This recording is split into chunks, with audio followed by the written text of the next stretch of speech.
So lastly, we have fats coming in at 9 calories per gram. Now, an overly simplistic view, you might look at it and go, oh, well, fats are 9 calories per gram, protein and carbs are 4 calories per gram. Surely we just cut the fat. And it's not as simple as that. Remember, fats are essential. If we don't have enough fats, eventually we would die. And if we look at the role of dietary fat in the body, then we can start to understand why that may be. Fats are essential for hormone production. Don't really want to be taking any shortcuts there. Brain health, cellular structure doesn't really sound like anywhere where you'd want to be, taking any kind of shortcuts. So just being aware of dietary fats role and overall health and well-being is super important.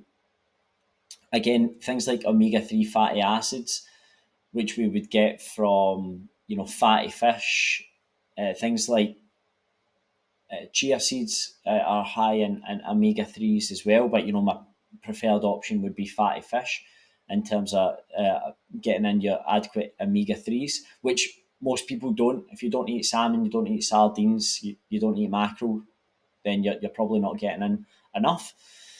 And then there, that would be, you can test for this as well. You can get a skin prick test online, order it online, and you can come and you can test your omega-3 status and see where it's at. But if you don't eat fatty fish, then you can assume that it's going to be low, and then maybe that's cause for looking at something like a fish oil supplement, especially when we know about the anti-inflammatory properties that omega-3 fatty acids have, and the reduction in all-cause mortality that we've seen in various studies.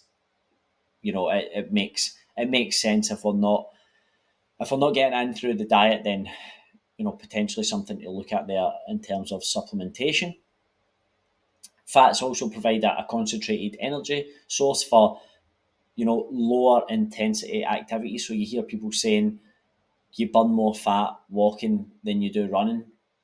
You do, but that's because it's different energy pathways that you use. Remember, high intensity activities are glycolytic, using glycogen as the primary energy source.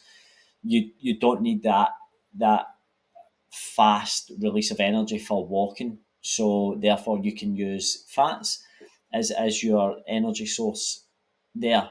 But whilst that may be true, if you're not in a calorie deficit, it really doesn't make a difference. So when people uh, talk about these things, they sound bite stuff, like walking burns more fat than running, and like it without a calorie deficit, all these nuances or these sound bites are irrelevant. So it's important to know that as well.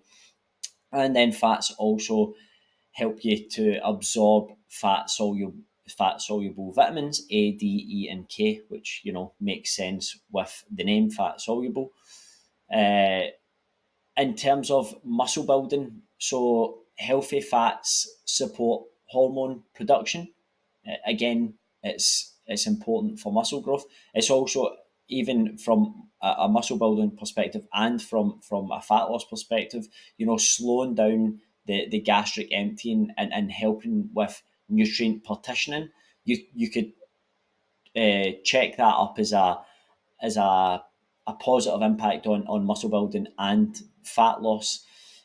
So they are calorically dense, but they slow the gastric emptying. They slow down the digestive process, which is why people talk about balanced meals. Like all this stuff. There's nothing super technical that we need to think about here. Just well balanced, minimally processed foods and decent ratios, aligned with your goals, is all that you need to be doing.